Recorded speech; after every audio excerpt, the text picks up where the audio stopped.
Halo, nama saya Jung Hayon, seorang wanita di akhir usia Triman yang kini hidup. Bahagia membesarkan seorang anak yang kehadirannya sangat saya nantikan. Butuh waktu 4 tahun bagi saya untuk akhirnya berani menceritakan kisah ini. Bahkan sampai sekarang, tangan saya terkadang masih membeku sejenak. Setiap kali membuka pintu lemari es di malam hari. Saat ini saya berusia terlebih 1 tahun dan sedang membesarkan satu anak. Namun, sebelum anak ini lahir, saya pernah mengandung 5 anak lainnya. Pihak rumah sakit selalu mengatakan bahwa mereka tidak menemukan penyebab yang pasti. Segala jenis pemeriksaan telah saya jalani, dan hasilnya selalu normal. Akibatnya, selama 5 tahun saya hidup dengan terus-menerus menyalahkan kondisi tubuh saya sendiri. Saya menjalani hari-hari seperti seseorang yang selalu merasa bersalah dan harus meminta maaf. Padahal saya tidak melakukan kesalahan apapun. Kini, saya akhirnya bisa menjalani hidup sebagai ibu biasa. Saya ingin menceritakan awal mula dari semua kejadian yang saya alami selama ini. Saya dan suami bertemu saat saya berusia 28 tahun dan suami berusia tarim 2 tahun. Suami saya bekerja sebagai kontraktor interior, sementara saya adalah seorang guru taman kanak-kanak. Tepat setelah 1 tahun berkencan, kami mulai membahas tentang pernikahan. Namun, masalahnya adalah saat itu kondisi keuangan suami saya sedang sangat terpuruk. Mantan bosnya melarikan diri dengan membawa uang proyek, meninggalkan utang sebesar 10 juta won atas nama suami saya. Hayon, aku tahu, aku mungkin tidak punya hak untuk membicarakan pernikahan saat ini. Tapi aku tidak ingin menyembunyikan apapun darimu. Aku merasa akan menyesal seumur hidup jika kehilanganmu. Apa yang harus aku lakukan? Bolehkah aku memintamu untuk menikah denganku? Aku sudah tahu segalanya, Mas. Aku tahu betapa sulitnya posisimu. Dan kenapa kamu merasa tidak layak? Utang bisa dilunasi. Dan selama kamu selalu memperlakukanku dengan baik, itu tidak akan menjadi penghalang kebahagiaan kita. Untungnya, orang tua saya tidak menentang hubungan kami. Keluarga saya sudah lama menjalankan bisnis grosir tanaman obat tradisional di pasar. Setelah ayah saya bertemu dengan suami sebanyak 3 kali, beliau hanya mengucapkan satu kalimat. Banyak orang yang hancur setelah dikhianati. Tetapi seseorang yang masih berpikir untuk bangkit dan menatap masa depan adalah orang yang bisa dipercaya. Dia punya rasa tanggung jawab. Dan orang seperti itu biasanya akan menjaga keluarganya dengan baik. Akhirnya, ibu saya membantu melunasi utang tersebut. Beliau memberikan bantuan total sebesar 10 juta won, yang sudah termasuk dengan uang jaminan sewa rumah baru kami. Saat acara pertemuan keluarga besar, awalnya ibu mertua saya sama sekali tidak tersenyum. Doyon kami itu anak yang sangat penurut sejak kecil. Dia tidak pernah membuat ibunya pusing. Tapi belakangan ini sifatnya agak berubah. Saya sempat bertanya-tanya, ada apa sebenarnya? Saya mengira ucapan ibu mertua merujuk pada perubahan sikap suami. Setelah dikhianati di tempat kerja, jadi saya mengangguk dan menanggapi dengan sopan. Kejadian seperti itu memang pasti sangat berat, Bu. Wajar jika seseorang terlihat sedikit berubah. Tapi sekarang semuanya sudah mulai terselesaikan dengan baik, jadi ibu tidak perlu khawatir lagi. Hah? Apa maksudmu? Saat itu, ibu saya mengeluarkan kartu nama dari tasnya dan menyerahkannya dengan kedua tangan. Karena waktunya terasa sedikit canggung, saya tidak bisa berkata apa-apa lagi, dan hanya bisa tersenyum. Ibu saya memperkenalkan dirinya sambil memberikan kartu nama tersebut. Besan, ini kartu nama toko kami. Lokasinya memang di dalam pasar dan mungkin terlihat sederhana. Tapi mampirlah kapan saja. Saya ingin memberikan beberapa ramuan herbal yang baik untuk kesehatan Anda. Ibu mertua menerima kartu nama itu, tetapi langsung memasukkannya ke dalam tas, tanpa melihatnya. Kemudian beliau kembali bertanya kepada saya. Hal yang terselesaikan dengan baik itu. Apa maksudnya Doyon berbohong padaku? Apa benar masalah itu sudah beres? Saya justru merasa terkejut dengan reaksi ibu mertua. Saya pikir suami sudah menceritakan semuanya. Ternyata, ibu mertua sama sekali tidak tahu apa-apa. Suami saya kemudian angkat bicara. Ibu, kan sudah pernah aku bilang, kalau aku mendapat banyak bantuan dari ibu mertua. Oh, jadi bantuannya berupa uang ini? Astaga, harusnya kamu cerita lebih jelas. Melihat reaksi ibunya, suami saya hanya bisa tersenyum dengan canggung. Raut wajah ibu mertua seketika berubah total, menjadi sangat cerah dan ramah.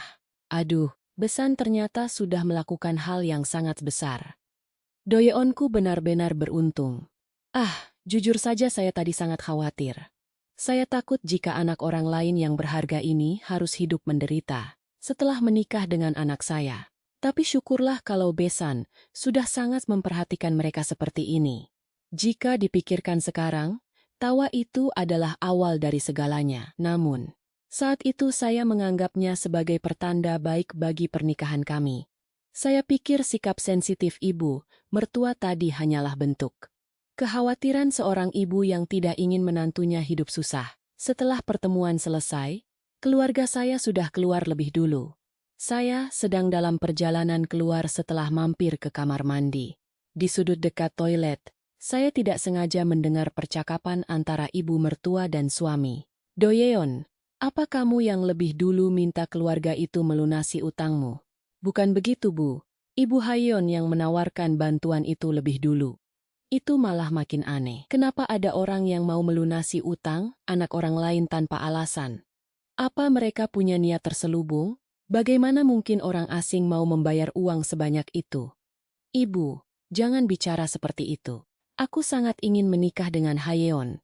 Jadi aku yang pertama kali menceritakan situasiku. Jika Hayeon keberatan, pertemuan keluarga ini tidak akan pernah terjadi. Setelah mendengar ceritaku, ibu mertua justru mengerti dan memuji rasa tanggung jawabku, lalu menawarkan untuk membantu. Iya, ibu paham. Tapi tetap saja terasa aneh. Sejujurnya, siapa sih wanita yang mau menikah dengan pria berutang? Ibu merasa ada yang janggal saja, ya? Meskipun ibu senang utangmu lunas. Waktu itu, saya hanya menganggap ibu mertua terlalu banyak khawatir. Beliau mungkin menganggap uang soong semata juta won itu bukanlah bantuan yang patut disyukuri, melainkan utang budi yang harus dibayar seumur hidup. Dan sayalah orang yang setiap hari mengingatkan beliau akan utang tersebut. Meski begitu, saya yakin keadaan akan berubah setelah kami menikah. Saya pikir jika kami menunjukkan kehidupan yang bahagia, beliau akan merasa lebih tenang. Sepertinya pemikiran saya benar, karena setelah menikah, ibu mertua berubah menjadi sangat perhatian dan ramah kepada saya. Rumah mertua hanya berjarak tali menit dengan mobil. Hampir setiap 2 hari sekali, beliau pasti datang membawakan berbagai macam lauk pauk. Hayon, buka pintunya. Tangan ibu sampai kedinginan nih. Ibu, datang lagi? Di kulkas sudah tidak ada tempat lagi untuk menyimpan lauk. Memangnya kenapa kalau kamu ahli gizi? Ibu tahu kamu sibuk mengurus makanan orang lain, tapi dirimu sendiri cuma makan mie instan. Kalau di tempat kerja sudah sibuk masak, biasanya di rumah jadi malas masak kan? Ini kuahnya pakai resep rahasia keluarga ibu. Rasanya jauh berbeda dengan masakan yang dijual di toko. Masakannya memang sangat enak, terutama bubuk wicen gurih yang selalu ditaburkan dalam jumlah banyak di setiap masakan sayurnya. Sebagai ahli gizi pun, saya sampai merasa kagum dengan aromanya. Ibu beli bubuk wicen ini di mana? Harumnya benar-benar luar biasa. Rahasia dong. Bahkan menantu pun tidak boleh tahu. Nanti ibu kasih tahu kalau isebu sudah mau meninggal. Ibu jangan bicara begitu. Ibu mertua cukup terkenal di lingkungan rumahnya. Selain rumor tentang kehebatan memasaknya. Setelah saya menikah, beredar pula rumor tentang betapa baiknya beliau kepada menantunya. Ibu-ibu yang saya temui di supermarket sering menggandeng tangan saya dan berkata, menantu ibu itu sangat beruntung. Di zaman sekarang, mana ada ibu mertua sebaik itu? Banyak ibu mertua yang tinggal dekat, tapi malah malas membawakan makanan. Biasanya kan ibu kandung yang lebih sering mengirimkan makanan. Benar, Bu. Saya juga selalu merasa bersyukur. Setiap kali pulang ke rumah, saya selalu makan dengan lahap. Karena menghargai ketulusan ibu mertua, semua orang memuji betapa ibu mertua sangat tulus memperhatikan kami sebagai pasangan suami istri. Suatu kali saat hari raya, setelah selesai menyiapkan makanan, saya beristirahat di kamar kecil. Di luar, Ibu mertua sedang mengobrol dengan kerabat lainnya. Tiba-tiba suami masuk ke kamar dan mulai memijat bahu saya. "Sayang, kamu pasti lelah ya? Maaf ya, padahal kamu sedang tidak enak badan, tapi tetap kupaksa datang untuk memasak. Seharusnya aku membiarkanmu istirahat di rumah, tapi ibu bersikeras agar kamu ikut." Sambil menikmati pijatan suami, saya menggelengkan kepala. Tidak apa-apa, mana mungkin aku membiarkan ibu menyiapkan semuanya sendirian. Sebagai gantinya, nanti kita pulang lebih awal agar bisa istirahat ya. Tentu, biar aku pijat dulu bahu dan kakimu sedikit lagi. Sejujurnya, dipijat oleh suami terasa sangat nyaman. Saya juga merasa sangat berterima kasih, karena dia begitu perhatian pada saya. Namun, tiba-tiba pintu terbuka lebar dan ibu mertua masuk. "Doyeon, apa istrimu ini begitu berharga bagimu? Sampai-sampai kamu mengabaikan ibumu yang sudah tua ini, dan hanya sibuk memijat bahu istrimu." Ah, begini nih kalau punya anak laki-laki, ujung-ujungnya tidak berguna. Karena merasa malu, saya segera menjauh dari suami dan duduk dengan tegak. Suami saya kemudian menjawab dengan nada bercanda kepada ibunya. "Ah, ibu, kan aku juga sering memijat ibu. Dia sedang kurang sehat belakangan ini, Bu. Sudahlah, ibumu ini harus diminta dulu baru mau memijat. Tapi kalau istrimu tidak diminta pun langsung kamu lakukan. Baiklah, syukurlah kalau kalian sangat rukun. Dengan hubungan semanis ini, pasti kalian akan segera punya anak." Saya berkata kepada ibu mertua, "Ibu, biar saya saja yang memijat ibu." "Tidak usah. Dipijat dengan tangan kecilmu itu malah membuatku tidak nyaman. Istirahatlah sebentar lalu keluar. Doyeon, kamu keluar sekarang." Dan mengobrol dengan orang-orang dewasa. Akhirnya, suami saya seperti diusir keluar oleh ibunya. Saat itu saya berpikir bahwa ibu mertua hanya ingin saya beristirahat. Karena kondisi tubuh saya yang sedang lelah, hal itu membuat saya merasa harus bersikap lebih baik lagi kepadanya. Suatu hari, saat ibu mertua kembali membawakan lauk, saya sudah menyiapkan masakan sendiri untuk menjamu beliau. Saya memasak makanan yang sangat beliau sukai. "Ibu, makan malam di sini ya." Setiap minggu ibu membawakan lauk, kalau saya tidak melakukan apa-apa. Saya merasa jadi menantu yang buruk. Tidak perlu. Ibu sudah makan di rumah. Kamu saja yang makan sampai kenyang. Ibu membawakan ini semua memang untukmu. Cicipi sedikit saja, Bu. Kenapa aku harus memakan apa yang aku buat sendiri? Mencium baunya saja saat memasak, sudah membuatku kenyang. Beliau terus menolak dengan keras. Hal seperti itu selalu terjadi. Setiap kali saya mengajak beliau makan bersama menggunakan lauk yang beliau bawa, beliau pasti menolak. Tapi kali ini, saya menekankan bahwa sayalah yang memasaknya. "Kalau begitu, tolong bawa pulang sedikit masakan ini, Bu. Saya memasak semur iga dan sup ikan." Saya tidak tahu apakah ini sesuai dengan selera ibu, tapi... "Oh, ini masakanmu? Kalau begitu, bungkuskan sedikit." Ibu ingin mencicipi masakan menantu ibu ini. Beliau langsung menerimanya dengan senang hati. Saya pun berpikir bahwa selama ini, mungkin beliau memang menantikan masakan dari menantunya. Saya menganggap penolakannya selama ini adalah bentuk tenggang rasa agar saya tidak repot. Suami saya juga selalu memuji ibunya. "Sepertinya ibu benar-benar menyukaimu."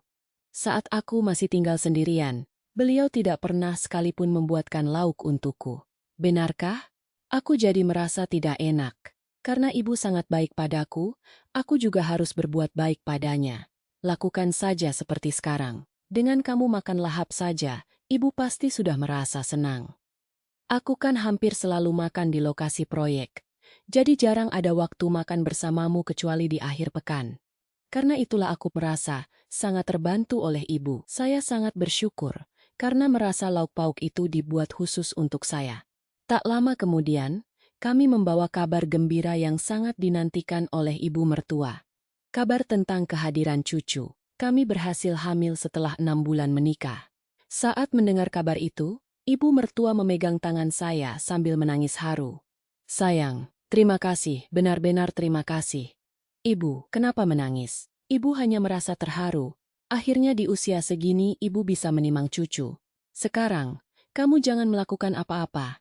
Biar ibu yang siapkan semua makanan untukmu." Namun pada pemeriksaan minggu ke-6, detak jantung janin tiba-tiba berhenti karena terkejut dan sulit mempercayai kenyataan. Saya mendatangi 3 rumah sakit kandungan lainnya untuk memastikan hingga akhirnya saya harus menjalani prosedur kuretase. Pada Haris, saya pulang setelah operasi, ibu mertua sudah berdiri di depan pintu rumah dengan banyak wadah makanan. Sayang, kejadian seperti ini sering terjadi. Kamu harus menguatkan tubuh agar bisa hamil lagi. Habiskan semuanya, sampai kuahnya juga. Keguguran itu, proses pemulihannya sama seperti setelah melahirkan. Kamu harus makan supaya sesat kembali. Sepertinya suami saya yang memberitahu ibu mertua. Saya merasa sangat berterima kasih, sekaligus merasa bersalah melihat perhatian beliau. Ibu, saya benar-benar tidak punya nafsu makan. Jangan memikirkan nafsu makan, pikirkan kesehatanmu. Ayo makan sesuap saja. Kuah kali ini ibu buat lebih kental dan bergizi. Habiskan ya, jangan disisakan. Saya meminum kuah itu sampai tetes terakhir. Saya rasa sangat tersentuh dengan ketulusannya. 6 bulan kemudian, saya hamil lagi. Namun kali ini, usia kandungan tidak bisa melewati minggu. Pihak rumah sakit mengatakan bahwa keguguran di trimester pertama adalah hal yang cukup umum dan sulit untuk menentukan penyebab spesifiknya. Mereka juga menjelaskan bahwa keguguran di tahap awal seringkali disebabkan oleh kelainan pada janin itu sendiri. Jadi mereka meminta saya untuk tidak menyalahkan diri sendiri. Namun, penghiburan itu tidak menenangkan hati saya. Saya justru merasa semua adalah kesalahan saya. Di ruang rawat, suami hanya bisa menggenggam tangan saya tanpa sepatah kata pun. Mas, sepertinya aku yang bermasalah. Jangan bicara begitu. Pemeriksaan kemarin juga menyatakan semuanya normal. Tapi kenapa terus begini ya? Hayeon, aku tidak keberatan kalau kita tidak punya anak. Benar, aku serius. Jadi jangan terlalu memaksakan diri. Saya tahu itu bohong. Suami saya adalah orang yang bisa meneteskan air mata bahagia hanya dengan melihat foto hasil USG. Malam itu, ibu mertua membawakan bubur. Sayang, lain kali pasti akan berhasil. Jadi jangan terlalu khawatir. Fokuslah pada pemulihan tubuhmu dan habiskan semua yang ibu bawa ini. Untuk sementara, jangan terlalu terobsesi soal anak, jalani saja dengan santai. Jika diingat kembali, hanya sayalah yang menghabiskan semua masakan itu. Suami saya berangkat kerja jam 11 pagi, dan baru pulang jam 10 malam, sehingga hampir semua makanannya dilakukan di luar rumah. Jika sesekali dia makan di rumah, ibu mertua pasti akan menelepon. Doyon sudah pulang. Dia kan tidak suka makan sayuran seperti itu. Jadi gorengkan saja daging yang ada di kulkas. Lauk yang ibu berikan itu khusus untuk Hayeon. Jadi jangan berikan pada suamimu. Baik, Bu. Lagi-lagi saya menganggap ucapan itu sebagai bentuk perhatian. Saya pikir beliau memang sangat memikirkan kesehatan saya. Perjuangan untuk hamil pun berlanjut. Namun, janin ketiga meninggal di usia walpi minggu. Dan janin keempat keguguran lagi di usia alas minggu. Setelah operasi keempat, rumah sakit mendiagnosis saya mengalami keguguran berulang. Padahal tes genetik, tes hormon, hingga pemeriksaan rahim, semuanya menunjukkan hasil normal. Nyonya, kami pun tidak bisa menemukan penyebab pastinya. Kasus seperti ini memang jarang terjadi. Dokter, lalu saya harus bagaimana? Coba perhatikan gaya hidup Anda. Mungkin ada masalah pada apa yang Anda konsumsi, produk yang Anda gunakan, atau aktivitas sehari-hari Anda. Sesampainya di rumah, saya mencatat semua hal yang saya konsumsi, tapi karena saya seorang ahli gizi, makanan saya sebagian besar adalah masakan rumah yang dibawakan oleh ibu mertua. Saya sama sekali tidak memiliki kecurigaan. Sekitar waktu itu, rumor mulai beredar di lingkungan sekitar. Kasihan menantu keluarga itu, dia tidak bisa punya anak. Padahal ibu mertuanya sudah sangat baik padanya. Rasanya sangat berat. Setiap kali keluar rumah, orang-orang melihat saya dengan tatapan kasihan yang sulit saya tanggung.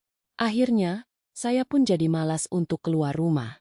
Suatu hari, ibu kandung saya datang berkunjung untuk membawakan makanan. Kebetulan saat itu, ibu mertua juga sedang ada di rumah saya. Ibu saya membuka kulkas dan mengambil salah satu wadah lauk pemberian ibu mertua, lalu membukanya. Tiba-tiba gerakan tangannya terhenti. Sekitar 3 detik beliau terdiam. Ibu saya mendekatkan wadah itu ke hidungnya untuk menghirup aromanya, lalu hendak mencicipi sedikit bubuk yang ada di dalamnya dengan ujung jari. Saat itulah ibu mertua tiba-tiba merebut wadah tersebut. "Ah, besan, itu resep rahasia keluarga kami." "Ah, iya, aromanya sangat wangi. Mungkin tidak sesuai dengan selera Anda, beda dengan bumbu yang ada di pasar." Ibu saya tidak berkata apa-apa. Baru setelah ibu mertua pulang, beliau menanyakan satu hal kepada saya. "Hayon, soal bubuk wijen itu, apakah kamu tahu beliau membelinya di mana?" "Tidak tahu, Bu. Beliau bilang itu resep rahasia dan tidak mau memberitahu." "Begitu ya?" Ibu saya hanya menatap keluar jendela saat mobil kami berhenti di lampu merah. Beliau bergumam seperti sedang bicara pada diri sendiri. "Wijen kalau disangrai, kulitnya akan terkelupas, dan warnanya jadi lebih terang. Tapi yang tadi itu warnanya agak kemerahan. Ibu, ada yang aneh?" "Tidak, mungkin karena ibu sudah sara di tahun mencium aroma tanaman obat.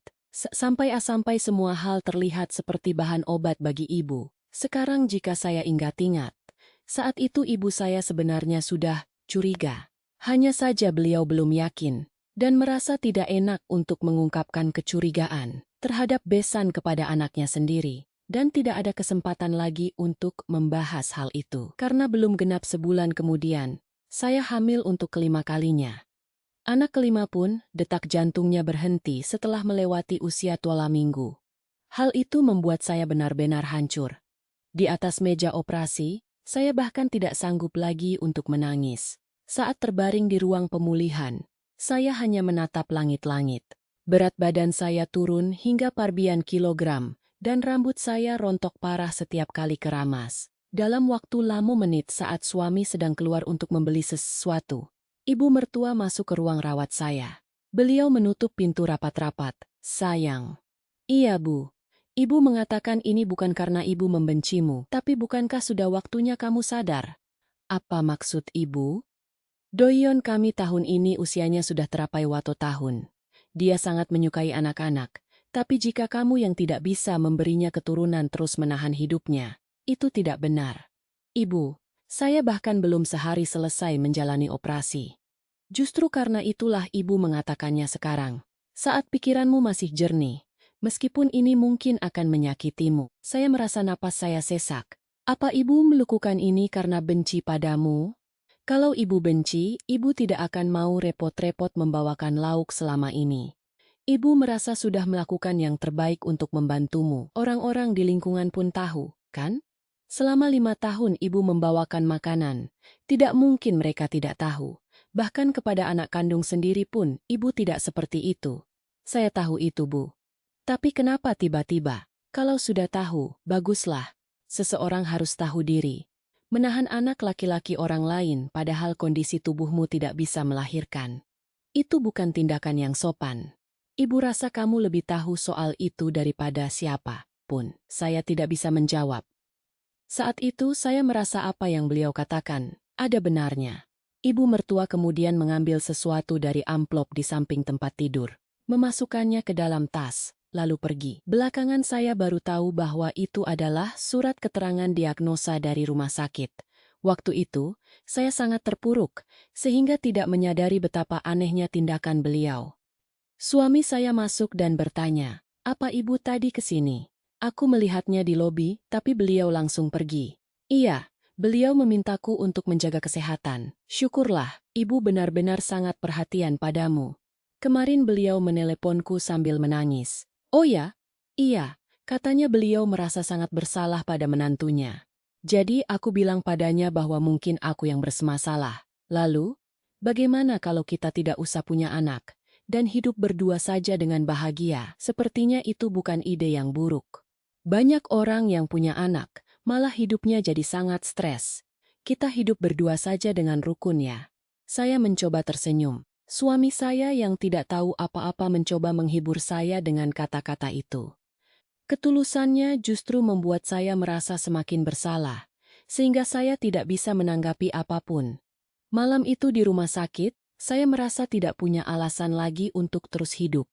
3 hari setelah keluar dari rumah sakit, ibu kandung saya menelepon. "Hayon, kemas nih semua makanan yang biasa kamu makan. Ayah akan menjemputnya. Jadi kamu jangan mengangkat barang berat. Loh, tiba-tiba kenapa, Bu? Semua yang ada di kulkas. Wadah lauk, kuah, bubuk, jangan ada yang tertinggal. Bawa semuanya ke sini hari ini juga. Ibu, kenapa tiba-tiba begini? Jangan banyak tanya, lakukan saja. Dan jangan sampai ibu mertuamu tahu, mengerti? Itu adalah pertama kalinya saya mendengar suara ibu saya begitu tegas dan kaku. Saya membeli 3 kotak pendingin dan mengosongkan seluruh isi kulkas. Ada sipela wadah lauk, patra botol plastik berisi air kaldu, dan 1 wadah bubuk wijen.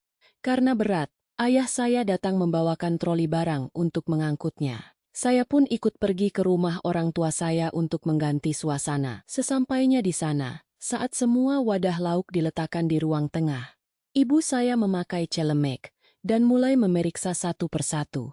Ayah saya hanya duduk diam di pinggir ruangan. Ibu membuka wadah satu persatu, mencium aromanya, lalu menutupnya kembali. Pada wadah ketiga, gerakan tangannya terhenti lagi. Beliau mengambil sedikit bubuk dengan ujung jari, mendekatkannya ke hidung, lalu meletakkannya di ujung lidah sambil memejamkan mata.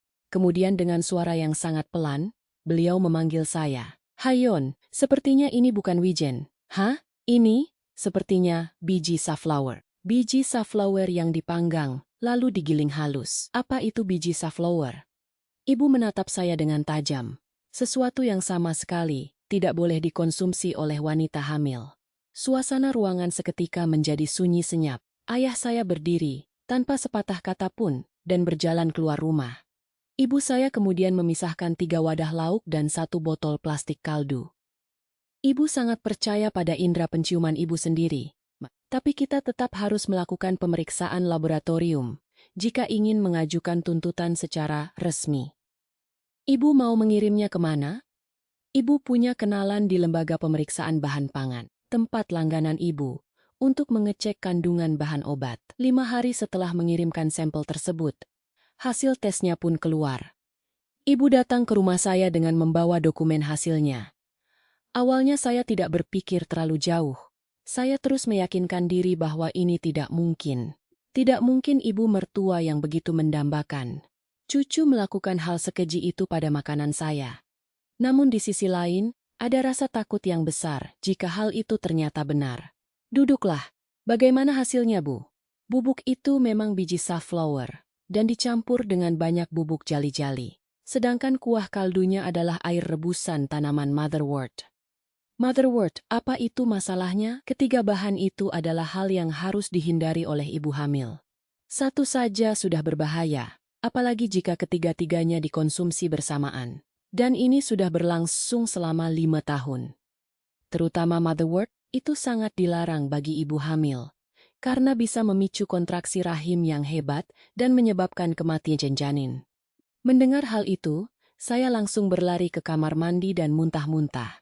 Sebagai seorang ahli gizi, selama 5 tahun, saya memakan itu semua setiap hari sambil tersenyum dan mengucapkan terima kasih. Ibu menepuk-nepuk punggung saya dan berkata, "Jangan menangis.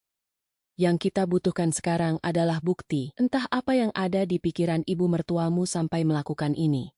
Tapi kita harus punya bukti kuat. Meskipun sesak, sekarang kamu harus bersabar."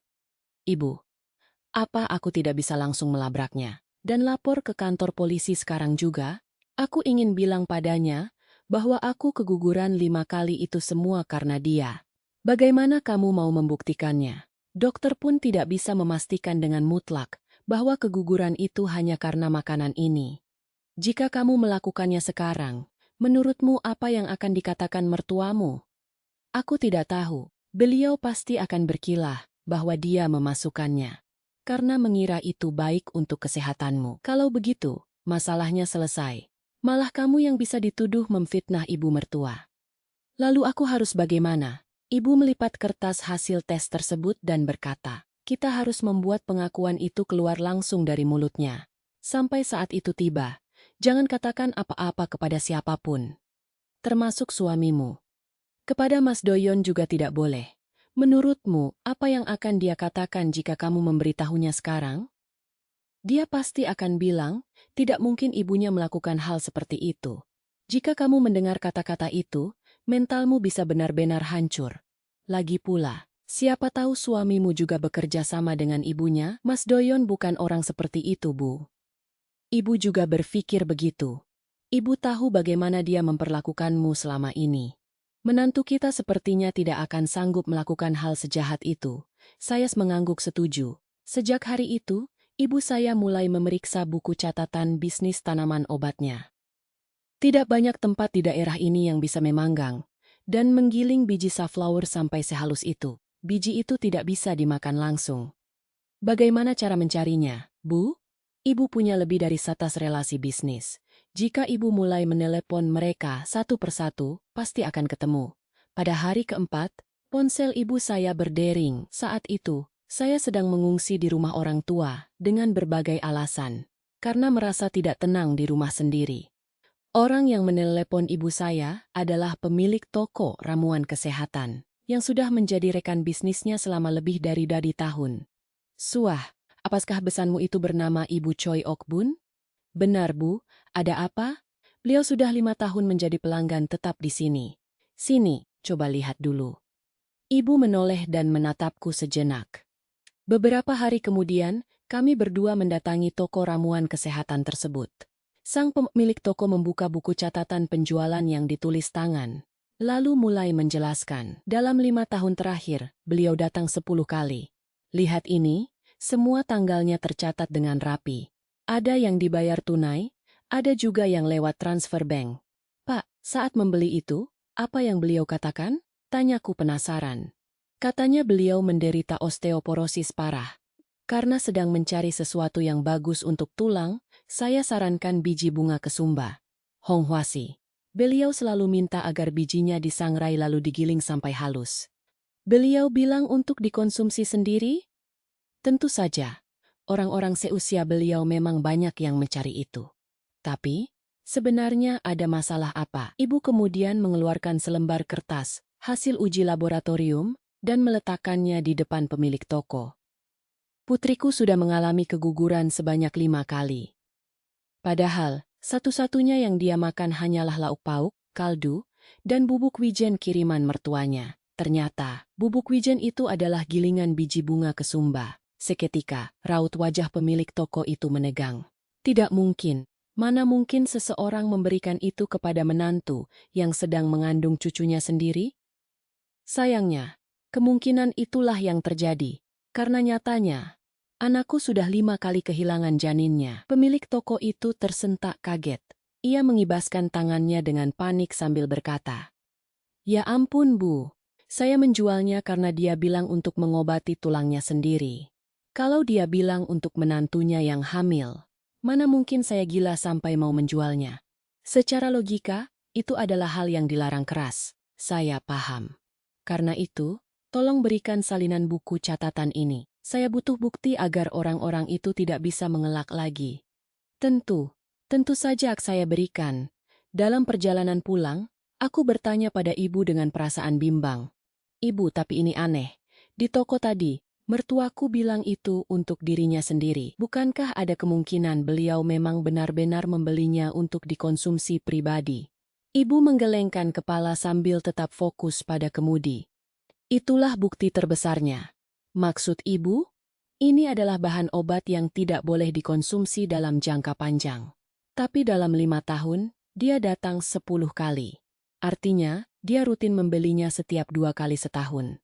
Terlebih lagi, jika nanti terbukti mertuamu tidak menderita osteoporosis parah, itu akan menjadi bukti yang semakin telak."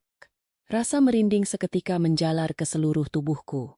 Jika dia benar-benar tidak tahu bahwa biji kesumba dan tanaman IKMCO berbahaya bagi ibu hamil, dia pasti tidak akan berbohong.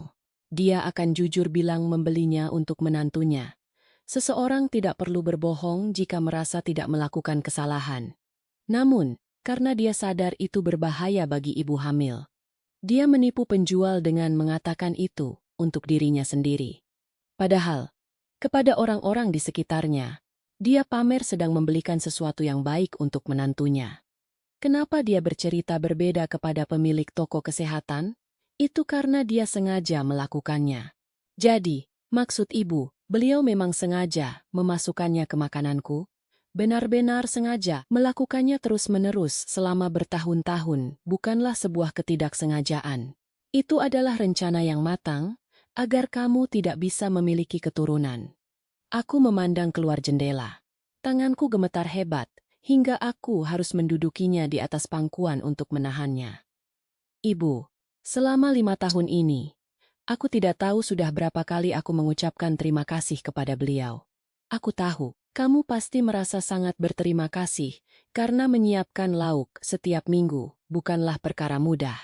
Sayang-sayangnya, semua jerih payahnya itu ditujukan untuk melenyapkan kandunganmu. Setelah memegang bukti kuat, aku mulai mengamati wadah-wadah lauk kiriman mertuaku dengan saksama. Meski sekilas tidak ada yang aneh, aku menemukan sesuatu yang mencurigakan pada tas belanja yang digunakannya. Tas itu selalu sama. Biasanya, setelah lauknya habis, aku akan mencuci wadahnya, memasukkannya kembali ke tas tersebut, lalu mengembalikannya. Namun di bagian dasar tas itu, terdapat tulisan kecil yang tertempel. Sebuah huruf bertuliskan Mieo, singkatan untuk menantu. Untuk menyelidiki hal ini, pada hari jadwal pengiriman lauk berikutnya, aku sengaja menelepon dan melarangnya datang. Aku bilang bahwa kami yang akan berkunjung ke rumahnya. Ibu mertuaku setuju. Aku tiba di rumah mertuaku lebih awal dari waktu yang dijanjikan. Aku langsung menuju dapur dan mendapati beliau tengah menyiapkan lauk. Beliau membagi makanan ke dalam 2 jenis wadah yang berbeda. Ada wadah dengan motif bunga merah dan wadah dengan motif bunga biru. Saat memperhatikan beliau membagi porsi, aku menemukan kejanggalan yang nyata. Pada wadah bermotif merah, beliau menaburkan bubuk wijen. Sedangkan pada wadah bermotif biru, beliau sama sekali tidak menaburkannya. Belakangan aku memastikan bahwa semua wadah yang dibawa ke rumahku adalah yang bermotif merah. Dan bubuk yang beliau taburkan itu pastilah bubuk biji bunga kesumba, bukan wijen. Terlebih lagi, di bagian bawah tas belanja itu selalu ada tulisan Mieo. Setelah diperiksa kembali di rumah, bubuk itu memang benar biji kesumba, dan air kaldunya pun merupakan rebusan tanaman ikamco. Aku menangis sesenggukan di depan ibu. Ibu, kenapa mertuaku sampai sebenci itu padaku? Padahal aku sudah berusaha sangat baik padanya. Siapa yang bisa menyelami hati manusia? Selain pelakunya sendiri, kita hanya bisa menebak-nebak. Karena merasa sangat geram, aku memutuskan untuk membalasnya dengan cara yang sama. Aku membeli beberapa wadah yang identik dengan milik mertuaku, tetapi dengan motif warna hijau. Sabtu pagi, aku berangkat ke rumah mertua dengan menu yang persis seperti yang sering beliau buatkan untukku. Tumis bayam, tumis lobak, kacang kedelai hitam dan tumis teri. Aku menekan bel dan menunggu beliau keluar. Ibu mertuaku tampak senang saat aku bilang aku memasak sendiri makanan ini untuk kami makan bersama. Seperti biasa, beliau juga memberikan lauk yang sudah beliau siapkan. Aku meletakkan barang bukti itu tepat di depan pintu masuk agar mudah dibawa saat aku pergi nanti. Kami pun duduk berhadapan untuk makan. Saat mertuaku tengah asyik menyantap lauk buatanku, aku berujar, "Ibu lahap sekali makannya ya. Apa ibu tahu apa yang ada di dalam makanan itu?" Wajah mertuaku mendadak pucat pasi, lalu seketika berubah merah padam karena emosi. "Apa maksudmu? Apa kamu memasukkan sesuatu yang buruk ke dalamnya?" "Entahlah, silakan ibu rasakan sendiri nanti. Apakah tubuh ibu akan menunjukkan reaksi aneh atau tidak?" "Heh, apa yang sebenarnya kamu berikan padaku? Kira-kira apa ya?" "Tapi apapun itu, kurasa efeknya tidak akan sefatal apa yang sudah ibu berikan kepadaku selama ini." Suasana seketika menjadi sunyi senyap. Ibu mertuaku terdiam membatu, bahkan matanya tidak berkedip. "Kak, kamu bicara apa? Memangnya apa yang sudah aku berikan padamu? Aku bukan orang gila." "Justru itu, karena ibu tidak gila. Aku jadi penasaran kenapa ibu tega memberikan bahan obat yang dilarang bagi ibu hamil kepada menantunya sendiri." "Oh, kalau ibu butuh bukti, katakan saja. Saya sudah mendapatkan salinan buku catatan dari toko kesehatan langganan ibu. Semua pembelian selama 5 tahun tercatat lengkap di sana, mulai dari tanggal hingga rincian transaksinya." "Itu salah paham. Lututku sakit dan tulangku keropos, jadi aku membelinya untuk diriku sendiri. Apa salah jika orang tua membeli obat untuk kesehatannya? Oh, untuk dikonsumsi sendiri? Tapi seingatku, aku tidak pernah dengar ibu mengeluh osteoporosis. Lagi pula, hasil uji lab dari sisa makanan di wadah lauk itu sudah keluar. Mau saya tunjukkan? Mungkin saja kamu yang memasukkannya sendiri lalu menjebakku. Zaman sekarang banyak orang melakukan hal licik seperti itu. Aku pernah baca di internet. Aku tertawa getir mendengar pembelaannya. Lalu bagaimana ibu menjelaskan fakta bahwa selama 5 tahun, ibu tidak pernah sekalipun menyentuh lauk itu saat berkunjung ke rumah kami. Mulut ibu seolah terkunci setiap kali disuguhi makanan tersebut. Setiap kali diajak makan malam, ibu selalu bilang sudah makan di rumah. Bahkan saat diminta mencicipi 1 sendok saja, ibu beralasan mencium baunya saja sudah kencang. Selama 5 tahun, tidak pernah sekalipun ibu mencicipinya. Tapi anehnya, beberapa hari lalu ibu mau memakan masakan yang aku buat. Kenapa hanya masakan buatan ibu sendiri yang tidak mau ibu makan? Itu karena, dan ibu juga menelepon Do Hyeon, suami, berkali-kali, mengingatkannya agar tidak memakan lauk itu kan? Ibu bilang itu tidak cocok untuk laki-laki. Sepertinya ibu sangat sayang pada putra ibu, sampai tidak mau dia ikut keracunan. Mertuaku memelototiku selama beberapa detik, lalu tiba-tiba mengubah sikapnya. Aku akan melaporkan semua ini pada Do Hyeon. Beraninya kamu melakukan hal ini pada ibu mertuamu. Silakan, telepon saja sekarang. Perlu saya sambungkan lewat pengeras suara? Aku meletakkan ponselku di depan beliau. Namun, beliau hanya menatap ponsel itu tanpa berani menyentuhnya. Kenapa diam saja? Kenapa aku harus menuruti perintahmu? Lebih baik ibu yang bercerita duluan. Dengan begitu, aku juga lebih mudah menjelaskannya pada suamiku. Jujur saja, suamiku sangat mempercayai ibu, jadi aku sempat bingung bagaimana cara menyampaikannya. Kalau ibu yang memulai, urusannya jadi lebih simpel buatku. Beliau menepis ponsel itu dan berdiri dengan kasar. Sambil berjalan menuju pintu, beliau berteriak, "Aku tidak akan tinggal diam. Akan kusebarkan ke seluruh lingkungan bahwa aku difitnah oleh menantuku sendiri. Silakan, Bu. Aku justru sangat senang jika ibu menyebarkannya. Dengan begitu, saat kebenaran terungkap, semua orang akan memandang ibu dengan rasa jijik. Apa ibu tidak sadar bahwa rumor itu hanya akan menghancurkan reputasi ibu sendiri? Lakukan saja, sebarkan sesuka hati." Mertuaku berusaha mendorongku keluar dari rumahnya. Aku pun melangkah keluar sambil menjinjing tas berisi wadah lauk sebagai bukti. Beliau sempat mencoba merebut tas itu dariku. Aku menghindar, dan karena kehilangan keseimbangan, beliau terjatuh hingga lututnya membentur lantai. "Berikan padaku. Kamu benar-benar keterlaluan. Berikan tas itu jika kamu tidak ingin diceraikan oleh anakku. Kita lihat saja nanti. Aku akan membawa ini ke kantor polisi atau ke laboratorium penelitian. Kurasa membawanya ke polisi akan lebih efektif." Mertuaku nekat mengejarku hingga keluar tanpa alas kaki, meskipun lututnya berdarah. Aku segera menuruni tangga dengan cepat. Beliau akhirnya menyerah di tengah jalan. "Jangan khawatir, Bu. Hasil analisisnya akan keluar dalam 2 minggu. Selama itu, silakan ibu beristirahat dengan tenang. Jangan lupa hubungi putra ibu." Melihat sikapku, beliau hanya bisa berdiri terpaku dengan wajah penuh keputusasaan.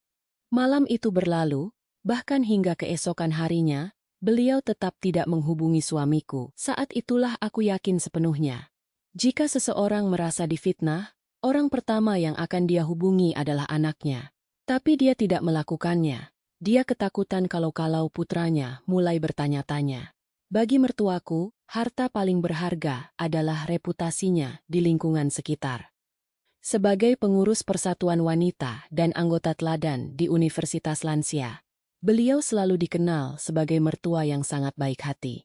Oleh karena itu, aku memutuskan untuk menghancurkan reputasi palsu itu. Secara legal dan tanpa biaya sepeser pun. "Ibu, apakah ibu bisa memberikan kuliah umum di Universitas Lansia itu?" "Kuliah tentang apa?" tanya ibuku. "Tentang bahaya penggunaan bahan obat yang salah. Ibu kan sudah bergelut dengan tanaman obat selama 100 tahun. Bahkan punya sertifikasi kuliner obat herbal." Ibuku menatapku lama, lalu tersenyum tipis. putriku ternyata sudah mulai bisa menggunakan otaknya. Maka, ibuku pun menjadwalkan kuliah khusus di universitas lansia tersebut. Pada hari yang ditentukan, ruang aula penuh sesak. Karena gratis dan pembicaranya adalah pemilik toko obat besar, para lansia berbondong-bondong datang. Di akhir presentasi tentang masakan kesehatan, ibuku menambahkan, sebuah peringatan penting, Bapak dan Ibu sekalian, ada kalanya tanaman obat yang baik justru menjadi racun. Biji bunga kesumba, jali-jali, yulmu, dan tanaman ikamco mungkin baik untuk orang tua, tetapi sangat dilarang keras bagi ibu hamil. Semua bahan itu secara aktif menghambat pertumbuhan janin. Jadi, jangan pernah memasukkannya ke dalam makanan, menantu, atau putri Anda yang sedang mengandung. Bukankah semua itu bagus untuk kesehatan? Celetuk salah satu peserta. Untuk tulang bapak dan ibu, memang bagus. Saya sendiri menjualnya. Tapi untuk anak muda yang sedang hamil, itu mutlak tidak boleh. Ini bukan soal baik atau buruk, tapi soal siapa yang boleh mengonsumsinya. Ah, mana mungkin ada orang yang tega mencekokkan itu. Ada yang memberikannya karena tidak tahu. Apalagi biji bunga kesumba yang sudah digiling halus, sulit dibedakan dengan bubuk wijen. Warna dan aroma gurihnya sangat mirip, adakah? Sus di mana orang tua ingin menyehatkan menantunya, tapi malah berakibat fatal. Suasana aula mendadak hening. Tiba-tiba seorang lansia di barisan belakang mengangkat tangan. Bukankah itu barang yang sering dibeli Ibu Choi, mertuaku? Beberapa tahun terakhir, dia sering pamer kalau dia menyangrai dan menggilingnya sendiri untuk menantunya. Lansia lain menyahut, benar, aku juga pernah dengar. Katanya agar kandungan menantunya kuat. Tapi bukankah menantunya itu sudah 5 kali keguguran? Seketika itu juga, ruangan menjadi sunyi senyap. Orang-orang mulai curiga bahwa ibu mertuaku mungkin melakukannya karena ketidaktahuan yang fatal. Mereka pun mulai mencari keberadaan beliau. Seusai kuliah, ibuku berpapasan dengan mertuaku tepat di luar aula. Pemilik toko kesehatan yang tempo hari juga ada di sana, dan langsung menyapanya dengan suara lantang. Ibu Choi Okbun, Anda pelanggan setia toko saya selama 5 tahun kan? Kenapa Anda asada di sini? Tanya mertuaku gugup. Saya datang untuk menyimak kuliah teman saya. Tapi ada satu hal yang mengganjal, di depan saya. Ibu bilang membelinya untuk mengobati lutut sendiri. Kenapa di luar sana ibu bilang itu untuk menantu? Jika saya tahu itu untuk diberikan kepada orang muda, saya tidak akan pernah menjualnya. Itu adalah kode etik dasar penjual obat. Ibu mertuaku tidak bisa berkata-kata. Beliau hanya terpaku sejenak sebelum akhirnya berbalik pergi dengan terburu-buru. Namun, bisik-bisik warga terus membuntutinya. Jadi dia melakukan itu dengan sengaja, bukan karena tidak tahu. Kasihan sekali menantunya, sampai kehilangan 5 anak. Dia itu pengurus persatuan wanita kan? Dia yang mengelola uang iuran kita selama ini. Sejak hari itu, ponsel mertuaku berdering, tanpa henti. Pengurus persatuan wanita menghubunginya untuk meminta jabatan bendaharanya dialihkan kepada orang lain. Di saat yang hampir bersamaan, aku mengirimkan surat somasi kepada iparku, kakak perempuan suamiku. Aku telah mengumpulkan lebih dari 10 lembar tangkapan layar, berisi hinaannya di grup percakapan dan forum komunitas lokal, yang menyebutku sebagai wanita mandul selama 5 tahun terakhir. Iparku langsung menelepon begitu menerima surat itu. Apaan ini? Apa salahku sampai kamu mengirim surat gila ini? Kak, menyebarkan cerita tentang orang lain, entah itu benar atau tidak, adalah perbuatan melanggar hukum. Terlebih lagi, faktanya aku tidak mandul. Apa maksudmu? Kamu sudah 5 kali keguguran. Bagaimana mungkin itu bukan salahmu?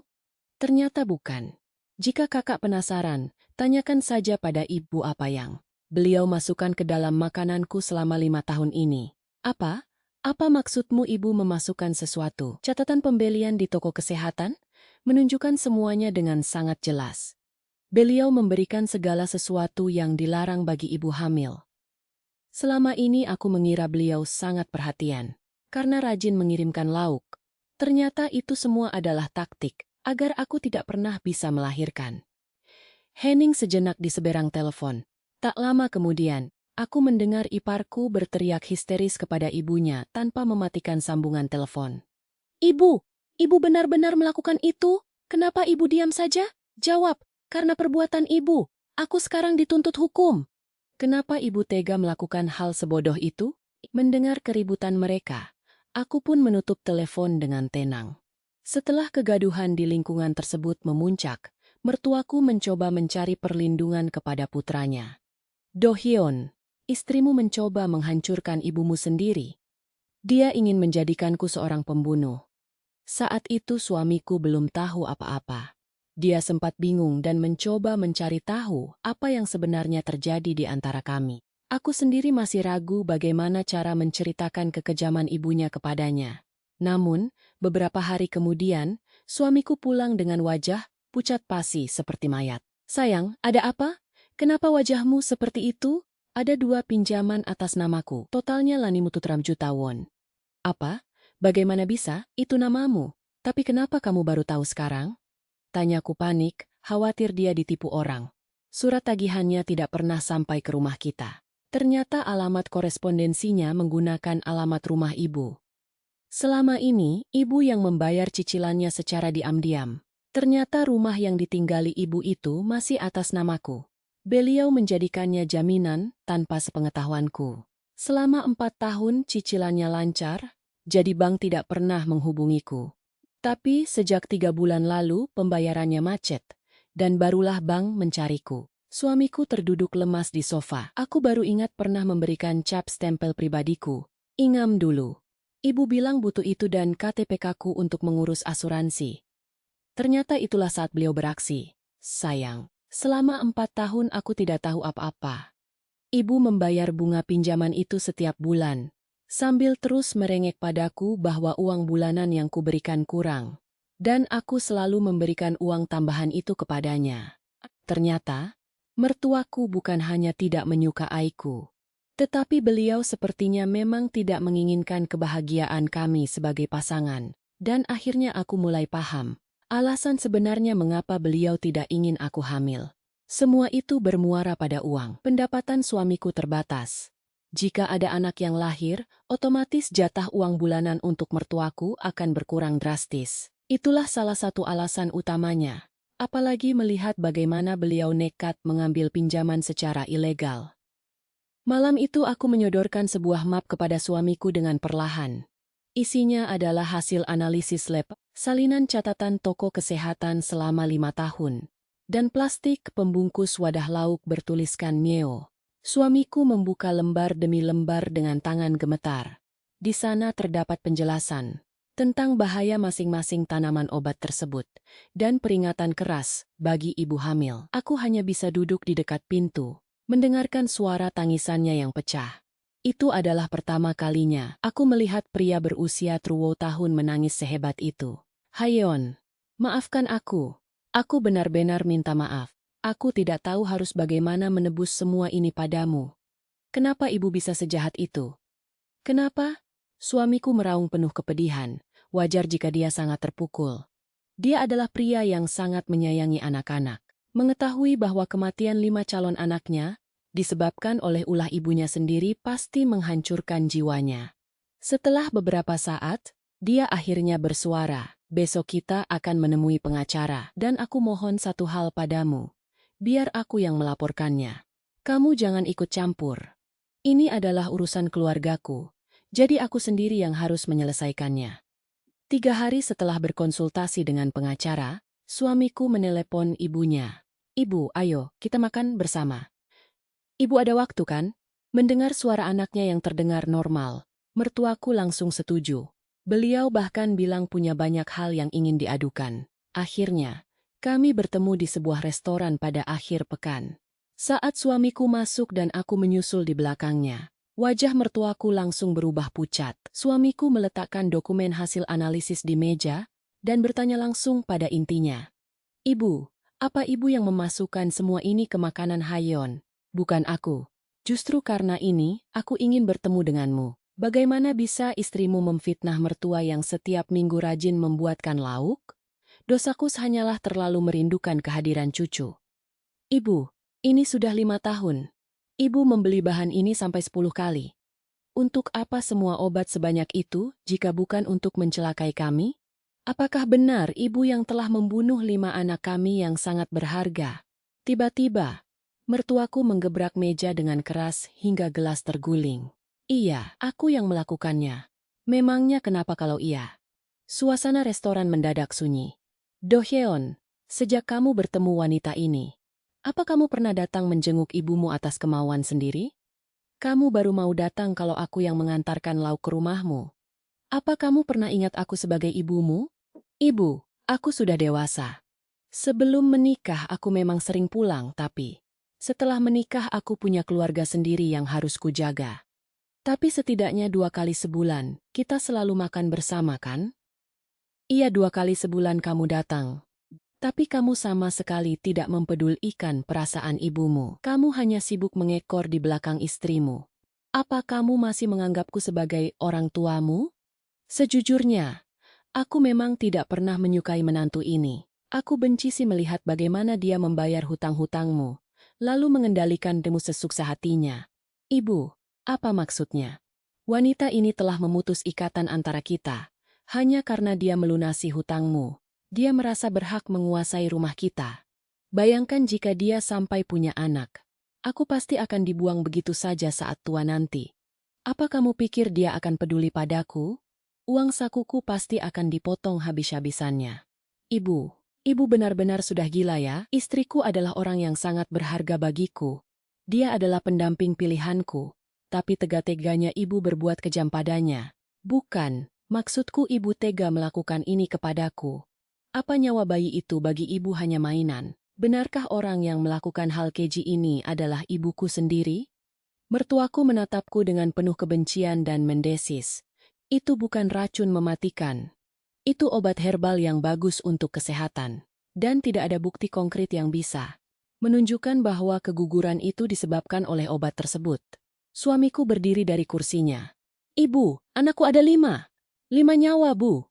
Mereka adalah cucu ibu sendiri. Darah daging ibu. Bagaimana mungkin ibu setega ini? Do-hyeon, sadarlah.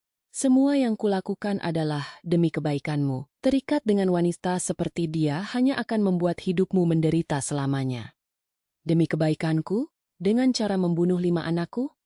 Alasan macam apa itu? Mertuaku akhirnya terdiam. Kehabisan kata-kata. Suamiku menatapku sejenak lalu kembali memandang ibunya. Ibu, jangan pernah berharap bisa melihat wajahku lagi. Sampai mati pun, aku tidak akan pernah menghubungi ibu. Demi rasa bersalahku pada kelima anakku. Anggap saja putramu ini sudah mati. Setelah membunuh 5 cucu sebelum mereka sempat lahir. Kurasa kehilangan 1 orang putra tidak akan jadi masalah besar bagi ibu, kan? Kata-kata suamiku begitu dingin dan menusuk. Namun, tidak ada satupun kebohongan di sana. Aku memahami kepedihan hatinya. Meski janin-janin itu ada di rahimku, rasa sakit yang dia rasakan tidak kalah hebat dariku. Akhirnya, suamiku berbalik pergi tanpa menoleh sedikit pun. Tak lama kemudian, surat gugatan resmi sampai ke tangan mertuaku. Penggugatnya adalah putra kandungnya sendiri, Kim Do-hyeon. Semua pengakuan mertuaku di restoran tadi telah direkam secara diam-diam oleh suamiku sebagai bukti tambahan. Bukti-bukti kami sudah lebih dari cukup. Kabar mengenai seorang anak yang menuntut ibunya sendiri pun langsung menyebar luas di lingkungan tempat tinggal mereka hanya dalam waktu 1 hari. Ada 3 dakwaan utama. Pertama adalah pemalsuan dokumen untuk mengambil pinjaman atas nama anaknya. Meskipun dulu ada aturan mengenai kekebalan hukum bagi anggota keluarga dalam kasus pencurian penipuan uang, aturan tersebut kini sudah tidak berlaku lagi. Jadi, seorang ibu pun tetap bisa dihukum. Kedua adalah tindak pidana pemberian bahan berbahaya ke dalam makanan selama 5 tahun. Dengan rekaman pengakuan, catatan pembelian selama 5 tahun, dan hasil uji lab pada wadah lauk, posisinya sudah terjepit. Pembelaan bahwa beliau memberikan obat yang menyehatkan ditolak mentah-mentah oleh pengadilan karena buktinya terlalu nyata dan spesifik mengarah pada niat mencelakai kandungan. Hasilnya, beliau dinyatakan bersalah. Meski lolos dari hukuman penjara fisik, percobaan, beliau memiliki catatan kriminal permanen. dan diwajibkan membayar ganti rugi, serta pengembalian. Dana pinjaman total lebih dari triliun juta won. Iparku pun dikenai denda atas pencemaran nama baik. Reputasi sosialnya hancur total. Beliau dipecat dari jabatan pengurus Persatuan Wanita, dikeluarkan dari Universitas Lansia, dan dijauhi oleh rekan-rekan di perkumpulan gereja tempat beliau aktif selama tarali tahun. Masalah lainnya adalah beliau tidak memiliki aset sepeser pun untuk membayar ganti rugi. Rumah yang ditinggalinya sudah lama diatasnamakan suamiku, dan seluruh biaya hidupnya selama ini bergantung sepenuhnya pada kiriman suamiku.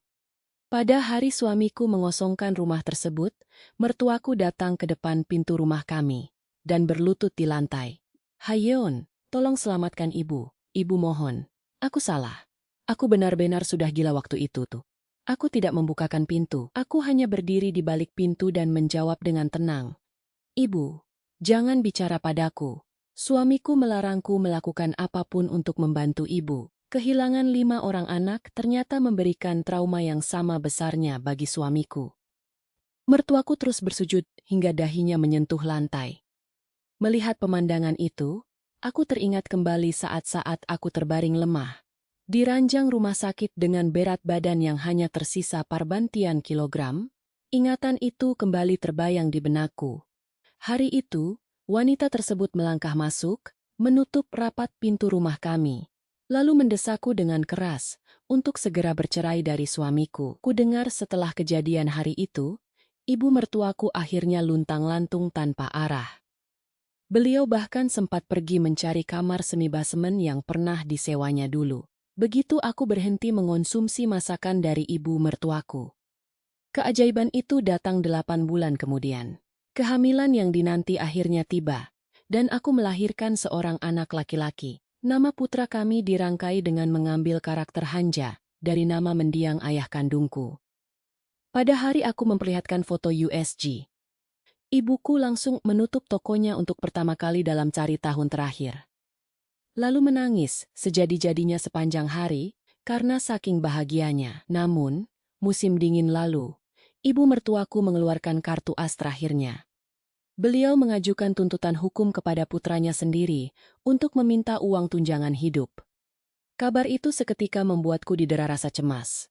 Sayang, bukankah anak memang diwajibkan oleh hukum untuk menafkahi orang tuanya? Katanya memang begitu. Tapi, pengacara memberitahu sesuatu. Apa katanya? Hukum akan melihat seluruh latar belakang masalahnya terlebih dahulu sebelum memutuskan. Mereka juga akan menilai bagaimana sikap dan perlakuan orang tua tersebut kepada anaknya selama ini. Di ruang sidang, kami hanya menyerahkan 2 dokumen sebagai bukti. Pertama adalah salinan putusan pengadilan yang berkekuatan hukum tetap. Dan yang kedua adalah rekam medis pengobatanku selama 5 tahun terakhir. Hakim kemudian mengajukan pertanyaan kepada ibu mertuaku. Apakah benar Anda pernah mengajukan pinjaman dengan menggunakan nama putra Anda? Benar. Dan, apakah benar Anda telah dijatuhi hukuman pidana atas tindakan memasukkan ramuan obat ke dalam makanan menantu Anda? Benar. Hasil, akhirnya, sudah bisa ditebak. Tuntutan beliau ditolak sepenuhnya oleh pengadilan. Saat kami hendak melangkah keluar dari gedung pengadilan, ibu mertuaku tiba-tiba mencengkeram lengan suamiku dengan erat. "Doyeon, bagaimanapun juga, aku ini ibumu. Aku yang sudah melahirkanmu ke dunia ini." Suamiku langsung menepis tangan ibunya dengan dingin, lalu melontarkan satu kalimat tegas. "Ibu, sekarang aku pun sudah menjadi seorang ayah. Aku tidak mau memberitahu anakku kelak bahwa neneknya adalah seorang pembunuh. Jadi mulai sekarang, tolong jangan pernah hubungi kami lagi." Mengerti? Setelah mengucapkan kata-kata itu, dia melangkah pergi, tanpa sekalipun menoleh ke belakang. Sampai hari ini, suamiku hidup dengan sangat tenang, tanpa pernah lagi bertemu dengan ibunya. Belakangan ini, dia tampak sangat menikmati perannya dalam mengurus buah hati kami.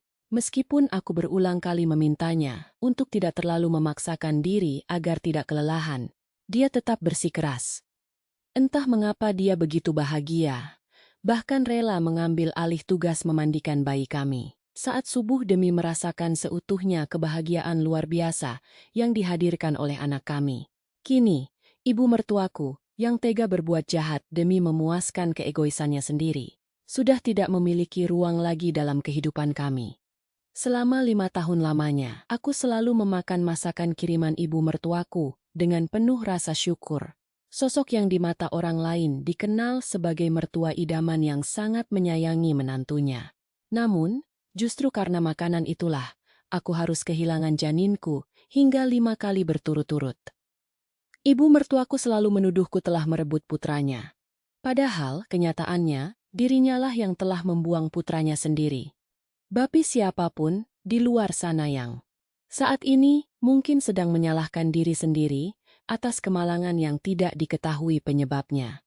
Cobalah untuk sejenak memperluas sudut pandang Anda ke sekeliling. Ketahuilah juga bahwa sebuah bentuk kepedulian, jika dipaksakan, tanpa pernah meminta persetujuan dari orang yang menerimanya, pada akhirnya tidak akan pernah menjadi sebuah ketulusan. Terima kasih banyak karena telah bersedia meluangkan waktu untuk mendengarkan kisah